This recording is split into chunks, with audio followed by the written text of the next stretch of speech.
Welcome to the Deep Dive, the place where we take the vast, intimidating ocean of information and distill it down to the pure, vital currents you need to know. Today we're undertaking a deep dive into not just a broadcaster's life, but really into an entire revolution in how we, as a species, view the natural world. It's true. If you close your eyes and just think of a jungle or the deep ocean or even the polar ice caps, there's a very good chance the voice that surfaces in your mind belongs to one man. We are, of course, talking about Sir David Frederick Attenborough. He's a figure so monumental, he's often called, though I should say he personally hates the term a national treasure. He really does. But the sheer scope of his activity, that's what truly demands this deep dive. It's staggering. You're talking about an active career spanning 8 decades. 8! It starts back in 1951 and goes right up to today. And in that time, he's been a broadcaster, a biologist, a natural historian, a writer. A media executive, a technological pioneer, the list just goes on. So our mission today is to unpack that colossal legacy. Because it is so easy to just think of him as the voice, the voice that narrates the world's most beautiful visual. Of course, that's the first thing everyone thinks of. But he was also, and this is crucial, one of the most influential administrators in the history of the BBC, a driver of massive technological shifts. And then later in life, he became this critical, urgent environmental messenger. It's a complete evolution of his public role. I think we have to start with the sheer technical brilliance that just runs like a current through his entire career. Absolutely. NPR, when they tried to sum up his appeal, they talked about his patented semi-whisper way of narrating that roamed the globe and shared his discoveries and enthusiasm. And that's a lovely description. It really is. It is, but the statistic that truly floors me, the one that really sets the tone for this whole exploration, is his technical achievement. Yes. The BAFTAs. It's just unbelievable. He is the only person in history to have won BAFTA Awards across every single major technological shift in broadcasting. Think about that for a second. He has awards for work that was produced and distributed in black and white. Then color. Then high definition. Then 3D. And finally, 4K resolution. It's not just a career. It's the living timeline of modern media. He didn't just adapt to the technology, did he? He was often the person pushing for it, the one in the boardroom demonstrating its potential. Exactly. But before we get to those BBC boardrooms and the HD cameras, we need to go back, way back. We need to understand where the seeds of this lifelong passion were first planted. Right. He was born in Isleworth in Middlesex back in 1926. But his formative years, the years that really shaped him, were spent in Leicester. And his father, Frederick Attenborough, was the principal of University College Leicester. So there was this academic atmosphere right from the start. A very fertile environment for curiosity, I think, and it placed him in the middle of a very famous family. You, the listener, you almost certainly know his elder brother, Richard Attenborough. The celebrated actor and director, Gandhi, Jurassic Park, a giant of cinema. And his younger brother, John, was also a notable figure. He was an executive at Alfa Romeo. It's clear all 3 brothers shared a certain kind of drive, a real ambition. But David's initial interests were, they were far more tactile, more grounded, you could say. Literally grounded. His earliest passions were all about collecting things.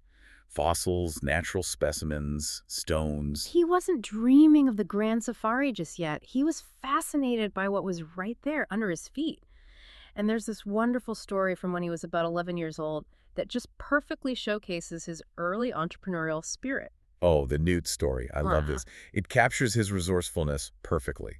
So he heard that the zoology department at the university, where his father was principal, needed a supply of newts for their studies. And young David steps up. Oh. He offers, through his father, of course, to supply them for a fee, 3 pence each. Which was a pretty good deal back then. A great deal. What he didn't initially disclose, however, was his source. Exactly. He was just harvesting them from the pond right next to the university department. It's brilliant. It shows this early, very close connection to the wildlife right around him. He knew its value, and he knew exactly where to find it. And that blend of natural curiosity and, let's be honest, a sharp observational mind, it started to steer towards advocacy surprisingly early on.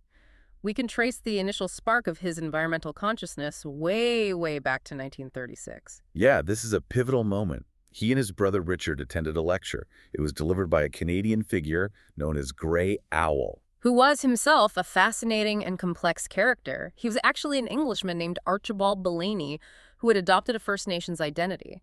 But his message was what mattered. He was a conservationist, and he spoke with incredible passion about preserving Canadian wildlife, particularly the beaver. Richard Attenborough later recalled that David was just bowled over by Blaney's determination to save the beaver. And the core message Grey Owl delivered, this warning of ecological disaster should the delicate balance between them be destroyed, it was incredibly potent. And so far ahead of its time. I mean, in the 1930s, the idea that humanity could fundamentally endanger nature on a large scale just wasn't common public discourse. Not at all. But that concept, that the ecological balance is delicate and requires human stewardship, that idea remained a fundamental part of Attenborough's entire life's work. It was the ideological launch pad long before he ever had a camera crew. Okay, so let's unpack this journey into his professional life, because his start was anything but direct. It wasn't a straight line at all. No. After Cambridge, where he studied geology and zoology, and after his national service in the Royal Navy, he took a job that sounds, well, highly mundane. He was editing children's science textbooks. Right. Not exactly the dynamic, globe-trotting career you might expect for someone with so much drive, and he quickly grew, disillusioned with the desk job. So he decided to try for the BBC. And here's the first delicious irony in his career. In 1950, he applied for a job as a radio talk producer. And he was rejected. Flat out rejected. It was only because his application happened to catch the eye of a woman named Mary Adams, who was the head of the talks department for the relatively new television service. She saw something in his CV and gave him a second chance. And the second irony is even better. Attenborough, despite applying for a job in television, didn't actually own a television set. He'd only ever seen one single program in his entire life. It's amazing. But he was hired full-time in 1952. But his early career had yet another layer of initial rejection. Mary Adams, the very woman who hired him, apparently discouraged him from any on-camera work. And the reason she gave was that she thought his teeth were too prominent. Can you believe that? The man whose face and voice would become synonymous with global broadcasting was initially told he wasn't visually suitable for television. It's extraordinary. So he started strictly behind the camera. He worked on nonfiction podcasts, even produced some slightly quirky quiz shows like animal, vegetable, mineral. His real start in natural history television began when he produced a short 3-part series called Animal Patterns. It featured animals from the London Zoo. And this was the key meeting place for what came next, because on that show, he met Jack Lester, who was the curator of the zoo's reptile house. Lester was an absolute character, and together they came up with an idea for a show called Zoo Quest. The concept was simple, but for the time, it was revolutionary. Instead of just bringing zoo animals into a sterile studio, they would film expeditions going out into the field to find and collect animals for the London Zoo. Zoo Quest began broadcasting in 1954, but here's the thing. Attenborough became the presenter entirely by accident. Right. Jack Lester fell seriously ill with polio just before the first expedition was due to leave. It was a tragedy. And Attenborough, who had planned to be the producer, the man behind the camera, he had no choice but to step in. That accidental promotion to presenter changed everything. Zoo Quest was a phenomenal hit. It was this perfect blend of travelogue and natural history, and it put Attenborough's genuine, infectious enthusiasm right in front of the viewer. People just love the adventure as much as they love the animals. Ew. It's important to note, though, that when the BBC later established its famous natural history unit in Bristol in 1957, Attenborough actually declined to join it. He preferred to stay in London. He created his own smaller, more agile unit, the Travel and Exploration Unit. He was already carving his own path, wasn't he? He was. He was interested in more than just biology. He was interested in anthropology, exploration, culture. But this entrepreneurial phase was interrupted when, in the early 1960s, he did something completely unexpected. He resigned from his permanent staff job at the BBC to go back to school. His academic curiosity just resurfaced. He enrolled to study for a postgraduate degree in social anthropology at the London School of Economics, the LSE. Which he famously never actually finished. No. He did manage to weave in some filming with his studies, like a series on Indonesia, but academia didn't hold him for long. He was quickly persuaded back to the BBC. But this time, he wasn't returning to the field. He was returning to the boardroom. And this leads us to one of the most critical, yet so often overlooked, phases of his entire career. Attenborough, the administrator. It just sounds like the absolute opposite of what he loved doing. I mean, why would he go into management? It was an incredible opportunity, and you could argue it was the single greatest period of administrative creativity in the history of the BBC.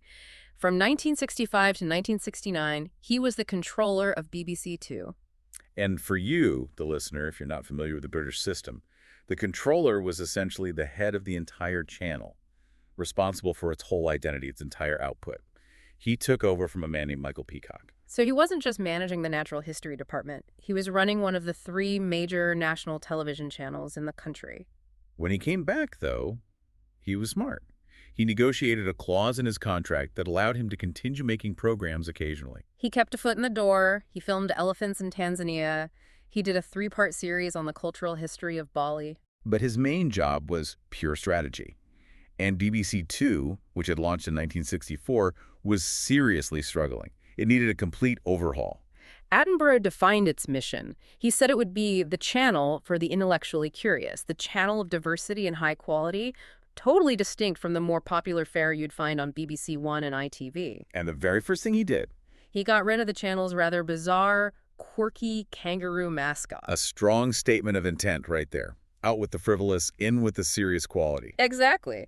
But his diversity mandate, that was the real game changer. He intentionally diversified the channels out and across the board. He established these strong portfolios in music, the arts, science, travel, archaeology. And maybe most surprising to people today, experimental comedy. This is where it gets really interesting for British culture.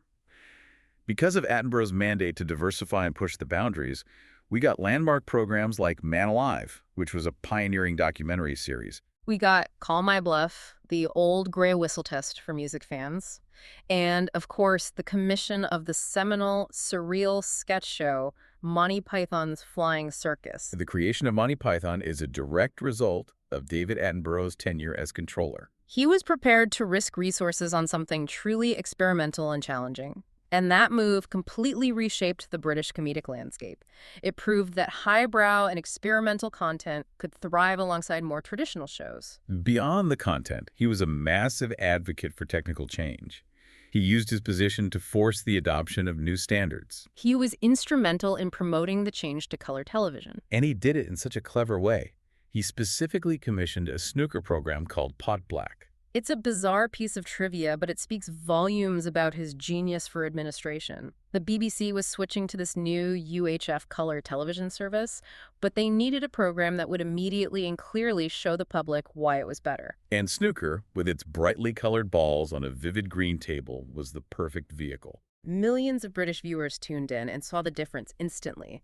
And that simple commission didn't just promote color TV. It's also directly credited with creating the massive snooker boom that took off across the UK in the 1980s. One simple programming choice and this huge cultural ripple effect. But the most significant strategic decision he made as controller, I think, was ordering the series Civilization. This was a 13-part historical survey of Western art presented by Sir Kenneth Clark. It was expensive, it was long, and it required a ton of international travel. And that series became known as the Sledgehammer Blueprint, didn't it? Precisely. Before Civilization, documentaries were often shorter, or they were single standalone films. Attenborough proved that a long, ambitious, landmark-authored documentary series, where one single authoritative expert guides you through these massive themes, could attract huge audiences and universal critical acclaim. It was the blueprint for the modern television megaseries. And he immediately leveraged that success. He commissioned the follow-up, Jacob Bronowski's The Ascent of Man. It's almost ironic, isn't it? The administrative success that he orchestrated, this sledgehammer format, was the exact vehicle he would later use to convey his own life's work. Starting with Life on Earth, he thought the story of evolution was the next natural subject for one of these big series. It was pure, beautiful synergy. But before he left that controller role, we should touch on a couple of famous anecdotes that give us a real window into the challenges of the job. First, the major regret he carried. Yes, the wiping issue. In the late 1960s, videotape was incredibly expensive, and storage space was really limited. And Attenborough, like many executives of that era, acknowledged that he sanctioned the wiping and reusing of television tapes to cut costs. It's tragic. This policy led to the loss of countless hours of early BBC programming. early Doctor Who episodes, and notably, an entire series by the playwright Alan Bennett. Attenborough later confessed this was a major painful regret for him, a necessity driven by the budget that resulted in this irreplaceable cultural loss. And then there's the infamous story about Terry Wogan. The legendary Irish broadcaster. He applied for a presenter job on BBC Two while Attenborough was in charge. And Attenborough turned him down. He reflected on it later, and it offers this bizarre glimpse into the political balancing act of TV management at the time. He said, "To have had two Irishmen presenting on BBC Two would have looked ridiculous." Which sounds absurd today. Completely.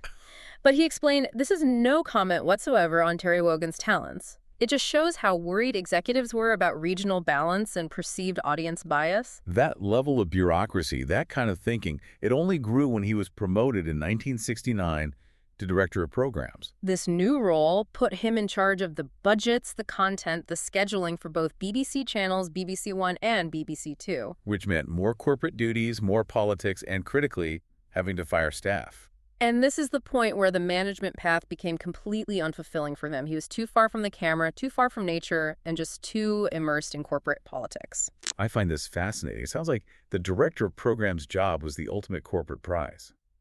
So, given his love for the field, why on earth did he accept that promotion only to leave 3 years later? Did he really think he could balance budgets and botany? I believe he thought he could influence the overall direction of the corporation, steer it towards quality programming on a larger scale. But when he was suggested as a candidate for Director General, the very top job at the BBC in 1972, he told his brother Richard quite plainly that he had no appetite for the job. The bureaucracy was just suffocating him. Completely. So he made the defining decision of his professional life. In 1973, he resigned from management entirely. He chose the risk and the freedom of full-time program making, free to finally write and present this epic natural history series that had been bubbling away in his mind since the success of Civilization. And he got back to filming immediately. He presented a series in 1973 called Eastwards with Attenborough. He consciously focused on Asia, an area he felt previous documentaries had overlooked. Right, most of them were focused on Africa at the time. He also did a series on tribal art, The Tribal Eye, and even a children's series on cryptozoology called Fabulous Animals in 1975. He was warming up, building his filmography again, while the true sledgehammer project, Life on Earth, was finally securing funding and beginning its years-long production. And now we arrive at the core of the Attenborough legend, the Life collection. It all began, really, with Life on Earth in 1979. And this wasn't just another wildlife series. This was Attenborough taking his own sledgehammer blueprint and applying it to his greatest passion. The ambition was just unprecedented. It wasn't about simply showing you some interesting animals. It was about presenting the entire narrative of evolution itself, the grand story of life on this planet. It required enormous resources and a huge amount of time to execute. The methodology, that's what the real genius was. Yeah. Attenborough and his team didn't just show up with a camera. No, they spent years gaining the trust of scientists all over the world. They thoroughly researched the absolute latest biological discoveries, and they did that so they could then devise new, bespoke filming techniques to capture things that had never been seen on film before. And that research determined the flow of the series. The international travel was extensive. In one sequence, he might be illustrating a point about, say, evolutionary linkage, and he'd literally change continents within a single scene to show the connection between two different species. The editing and the scripting were just revolutionary in their sophistication. And crucially, even though he was now a major on-screen star, he consciously restricted his own on-camera time. He understood the medium. He knew he was the guide, the enthusiastic guide, but the focus had to remain on the natural world. He didn't want the camera dwelling on him when it could be on a giraffe or, a gorilla. That initial success of Life on Earth paved the way for this incredible thematic evolution across the 9 original Life series. Each one was a self-contained masterpiece that just kept pushing the boundaries of the genre and the technology available at the time. Let's trace that thematic journey because it really shows this constant learning and refinement. After the huge evolutionary sweep of Life on Earth, the next series, The Living Planet in 1984, it shifted the lens. It became about ecology, right? Focusing on how living things adapt to their specific environments, deserts, oceans, forests. Exactly. Then came The Trials of Life in 1990, which was dedicated entirely to animal behavior. It covered all the critical life stages, from birth and finding food to migration and mating. It was deeply anthropological in its approach, wasn't it? Almost mirroring those abandoned studies from the LSE. It was. The ambition just continued to soar. In 1993, he took us to the absolute extremes with Life in the Freezer. That was the first ever comprehensive television survey of the natural history of Antarctica. And filming in those conditions when he was well past his 65th birthday, it just demonstrated his relentless commitment. But the next series, that presented a massive technological hurdle. Yeah. How do you make plants exciting on screen? The Private Life of Plants in 1995, it tackled a notoriously difficult subject. I mean, plants are static. Television demands movement. So how did they crack that? With revolutionary, custom-built time-lapse photography systems, they dramatically accelerated the growth sequences, and they showed plants as these dynamic organisms that compete and hunt and reproduce with surprising speed. It was visually stunning. It revealed this hidden world of action, and it earned the series a prestigious Peabody Award. After that, guided by a BBC ornithologist, he moved to the life of birds in 1998. And because he wasn't a specialized bird watcher himself, he approached it from the standpoint of behavior and strategy, not just, taxonomy and identification. And that approach was highly successful. It earned him his second Peabody Award. The advancements in camera technology just kept opening new doors. For the life of mammals in 2002, they could finally exploit these new low-light and infrared cameras, which allowed the crew to reveal the behavior of nocturnal animals in stunning detail. I mean, they made entire swaths of the biological world visible to us for the very first time. I remember that series vividly for those incredible two shots, those moments where Attenborough would be standing right alongside these massive subjects. Oh, yes. Like with the grizzly bear fishing for salmon or next to a blue whale as it surfaced. It was such a potent reminder of the sheer scale of the creatures he was describing. And the innovation just never stopped. Life in the Undergrowth in 2005 capitalized on radical advances in macro photography, which allowed them to capture the natural behavior of invertebrates, spiders, insects, worms, in this stunning, intimate detail. It gave us a perspective that audiences had simply never had access to before. By the time he completed Life in Cold Blood in 2008, which covered reptiles and amphibians, he'd achieved something just monumental. He'd spent over 2 decades creating a comprehensive television encyclopedia covering all the major groups of terrestrial animals and plants. He even later produced First Life in 2010, which dealt with evolutionary history before life on Earth. He essentially said that this completed the entire set. It's a synthesis of knowledge that spans billions of years, all driven by a single individual's vision. And beyond this great collection, his narration work has been constant. He narrated every single episode of Wildlife on One. That's 253 episodes in total. That show was a massive cultural institution in Britain. It drew between 8 and 10 million viewers every week at its peak. And of course, the 1987 episode from that series, Meerkats United. Ah, legendary. It was voted the best wildlife documentary of all time by BBC viewers. It really cemented the idea that the public loves natural history narratives that focus on personality and family drama, even among non-human subjects. The 21st century then brought us the Planet franchise, which saw a crucial shift in his presentation role. When Alistair Fothergill was making The Blue Planet in 2001, the producers made a decision. They decided not to use an on-screen presenter. And why was that? Because filming a presenter while they were trying to speak through diving apparatus was just technically too difficult and distracting underwater, so Attenborough stepped in solely as the narrator. Which he continued for the subsequent Planet series. Planet Earth in 2006 then took the technical ambition of that sledgehammer blueprint and just scaled it up globally. It was the biggest nature documentary ever made for television at the time, and it was the first BBC wildlife series to be shot entirely in high definition. Imagine the challenge of shooting in remote locations with that early HD equipment, managing that huge volume of data. It was pioneering work, and his commitment to technology continued with his partnership with Sky 3D.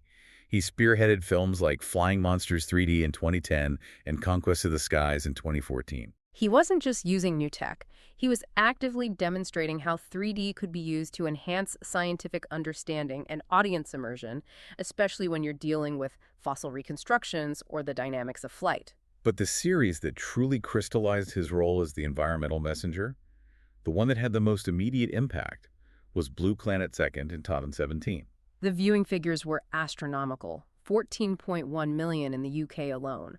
But its impact went so far beyond ratings. This is the pivotal moment, isn't it?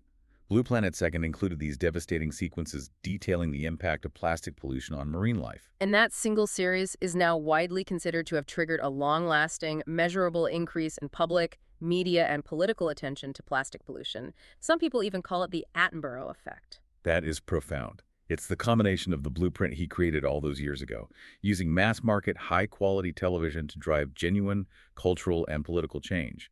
The filmmaker had fully become the advocate. And that transition to overt advocacy, it really defines his later career. It was driven by this realization that simply documenting beauty was no longer enough. For years, though, Attenborough had faced some criticism from certain environmental groups. Yes, the critique was that by often confining the commentary about human impact to a brief segment at the very end of a program, his work presented a kind of false picture of idyllic wilderness. It showed the world as pristine, which of course it often wasn't. And he acknowledged this challenge. He even admitted in 2018 that repeated alarmist messages could be a turnoff for viewers, but since the turn of the millennium, his output became significantly more direct. He moved beyond those subtle warnings. He started focusing almost entirely on human impact in dedicated works like State of the Planet in 2000, Extinction, The Facts in 2020, and of course, Netflix is Our Planet. He didn't just discuss human impact, he started tackling the drivers of that impact head-on, particularly climate change. And this is an important part of his intellectual journey because initially he was actually skeptical about human influence on the climate. That's a point of nuance that's often forgotten.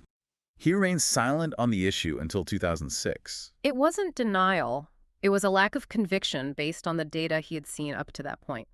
It took a specific, very detailed lecture he attended in 2004, which presented what he considered irrefutable evidence to finally convince him that humans were the dominant cause. And once he was convinced, his position became absolute. It was integrated into all his subsequent work. That conviction catapulted him onto the global political stage. In 2021, he served as a key figure and the people's advocate at the UN Climate Change Conference, COP26, speaking directly to world leaders. He delivered such a powerful generational message. It was both urgent and hopeful. He stood before all those heads of state and he said, "In my lifetime, I've witnessed a terrible decline. In yours, you could and should witness a wonderful recovery." It wasn't just a plea, it was a challenge. He was emphasizing that the power to reverse this decline now rests with current global leadership and, with younger generations.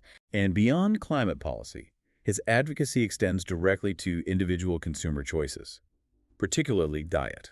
Yes. In his 2020 film and book, A Life on Our Planet, he made a very strong recommendation for global ecological stability. He said we should adopt a vegetarian diet or, at the very least, substantially reduce meat consumption. And he frames this purely in terms of planetary capacity. He states it very plainly. The planet can't support billions of meat eaters. It's because of the land use, the water use, the carbon footprint associated with large-scale livestock farming. In his view, it's an ecological imperative, not a moral one. This environmental platform ties directly into his most controversial public stance, his views on human population growth, which he links directly to environmental degradation. He's a long-standing patron of a UK charity called Population Matters, which advocates for sustainable population levels through family planning. And his statements in this area have certainly grabbed headlines and polarized opinion. They have.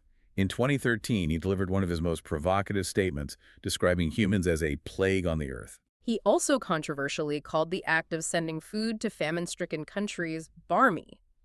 He argued that without addressing the underlying causes of resource strain, it just exacerbates the population crisis and leads to greater suffering in the long term. It's crucial when we report on these statements to also understand his stated solution. Yes. He has explicitly advocated that the primary way to limit the birth rate shouldn't be through punitive measures, but through empowerment, specifically improving women's rights and access to education and family planning globally. He sees that empowerment as the most ethical and the most effective tool for achieving a sustainable population. His focus on limits and sustainability also extended into a direct criticism of global economics. And this is where we get one of his most famous and often quoted maxims about growth. Anyone who thinks that you can have infinite growth in a finite environment is either a madman or an economist. It's a powerful, rhyming critique that just perfectly summarizes his lifelong argument against unchecked material expansion. And this ties right into his political self-description. He was critical of the excesses of the capitalist system, which he blamed for driving ecological imbalance. Moving from the ecological to the philosophical, we should explore his personal views on faith and science. They're often cited in these debates. Attenborough considers himself an agnostic. He stated that he lacks confidence to fully identify as an atheist, but he also noted that religious belief, it never really occurred to me to believe in God. When he's confronted by creationists or people who argue for intelligent design, he has this go-to, incredibly powerful argument that uses natural facts to counter the idea of an all-merciful creator. He often brings up the parasitic worm, Onchocerca volvulus. And the detail here is deeply sobering. It really drives his point home. The worm, which causes river blindness, survives by boring through the eye of a child in West Africa. And Attenborough uses this example to ask a profound question. How can an all-merciful God create a worm that exists only by surviving inside an innocent child's eyeball? He argues that the existence of such a horrifying natural cruelty, a feature that serves only its own survival and causes immense suffering, is simply incompatible with the concept of a benevolent, all-powerful creator. It's a very visceral argument. His scientific stance on evolution, on the other hand, is absolute. He insists that evolution itself is a solid, a historical fact as you could conceive, backed up by geological, genetic, and biological evidence from every possible quarter. And he makes a crucial distinction here that science communicators often overlook. He contrasts evolution, which he regards as a fact that species change over time, with natural selection, which he considers the leading proven theory that explains how evolution occurs. Exactly. And he has consistently opposed including creationism or intelligent design in school science curricula, seeing it as fundamentally undermining scientific education. Finally, just touching on his broader political leanings, he self-described in 1998 as a standard, boring, left-wing liberal. And his criticism of excess capitalism, saying that the excesses the capitalist system has brought us have got to be curbed somehow, that aligns perfectly with his lifetime commitment to ecological limits. He even openly supported the Green Party's Caroline Lucas in the 2015 UK general election. His political positions are just extensions of his deep ecological convictions. Let's dedicate this final segment to recognizing the truly staggering legacy and the honors that have been bestowed upon a man who remains, despite everything, incredibly humble. As we said, he insists he doesn't embrace the term national treasure. But society certainly has. The list of formal recognition is just unparalleled. He holds the record for the most honorary degrees from British universities, 32, which is more than anyone else in history. He was made a Knight Bachelor in 1985 and was later appointed a member of the Order of Merit, the OM, which is a personal gift to the monarch. His cultural status goes way beyond the formal titles. In a 2006 poll, he was named the most trusted celebrity in the UK. When the artist Sir Peter Blake created an updated version of the Beatles' iconic Sky Deep Peppers album cover in 2012, Attenborough was, fittingly, included right there among the pantheon of British cultural giants. But for me, the most perfect illustration of the public's unique relationship with him, this blend of deep respect and very British irreverence, is the whole saga of the RRS Sir David Attenborough. The research ship anecdote. This is great.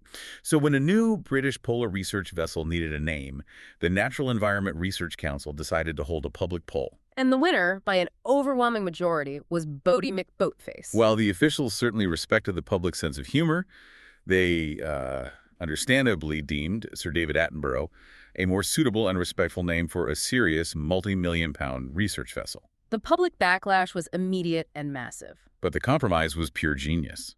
They named one of the ship's research subsea vehicles Bodie McBoatface in recognition of the public vote. It's a hilarious, enduring story that just shows how universally loved and respected he is, even when he's pitted against internet silliness. Beyond the ships and the medals, his most intimate form of recognition, I think, lies in taxonomy. His name is forever linked to the very life he documented. At least 20 species and genera across the planet have been named in his honor. Let's delve into some of those scientific tributes, because they are fascinating examples of global biodiversity. In the plant kingdom, there's Nepenthes attenboroughi, named in 2009. And this isn't just any plant. It's one of the world's largest pictured carnivorous plants found only in the Philippines. It can grow pictures large enough to trap and consume small vertebrates, like rats. A fitting tribute, reflecting the exciting and sometimes brutal aspects of nature he loves to film. Among the arthropods, there are some quirky and wonderful examples. There's the ornate Caribbean smiley-faced spider, officially known as Spintharis David Attenborough. Who wouldn't want a smiley spider named after them? And the naming continues. There's an Indonesian flightless weevil, Trigonopterus attenboroughi, and a tiny millimeter-long goblin spider from Sri Lanka, Crotopalpus attenboroughi. It just confirms his influence spans the smallest invertebrates to the largest mammals. For vertebrates, we had the Peruvian frog, Pristomantis attenboroughi, and the Namibian lizard, Platysaurus attenboroughi. It really is a global roll call of biodiversity. And finally, his love of paleontology, which started with collecting fossils as a child, is recognized in the extinct species named for him. There's the Mesozoic reptile Attenborosaurus conyberry. But the truly unique fossil is Matterpisces attenboroughi, an armored fish fossil discovered in Western Australia. And this site was one he had personally filmed at and highlighted in Life on Earth, bringing the past and the present together so perfectly. And the fossil itself is scientifically critical. It's believed to be the earliest organism capable of internal fertilization, which is a key evolutionary step. To have his name associated with such a fundamental breakthrough is just the ultimate tribute. Most recently, in 2022, a 560-million-year-old creature, Aurora lumina attenboroughi, believed to be the first animal predator, was also named for him. From the earliest life forms to the modern climate crisis, his legacy covers the entire scope of our planet's natural history. So what does this all mean for us? Our deep dive reveals that Sir David Attenborough's impact is really defined by two interlocking phases. First, he was the organizational genius who, as a BBC administrator, provided the platform for high-quality, long-form documentary storytelling. He was the man who saved BBC Two and created the literal blueprint, that sledgehammer, for major landmark series. And then he was the enthusiastic, tireless naturalist who used that exact blueprint over decades and across every technological format imaginable to deliver his life's work. He successfully transitioned from merely documenting the world's wonders, from finding newts in university ponds to delivering this crucial, urgent message about the survival of the biosphere in his later career. He truly evolved from a broadcaster into a planetary messenger. He concluded that the challenge of our time is no longer purely scientific or technological. It's economic and it's political. He laid out the problem and the evidence for all of us, the audience. Which leaves us with the ultimate question, the real takeaway from this extraordinary life. Attenborough stated explicitly that he considers tackling climate change now as much a political challenge as it was a scientific or technological one. So given his powerful critique of the excesses of the capitalist system, his advocacy for population controls through women's rights, and that urgent message to world leaders at CUSP 26. What does it truly mean for you, the individual viewer who respects his work, to respond to a challenge that he says is now fundamentally political and economic? That is the action item he has left us with, and it's something worth pondering long after the credits roll.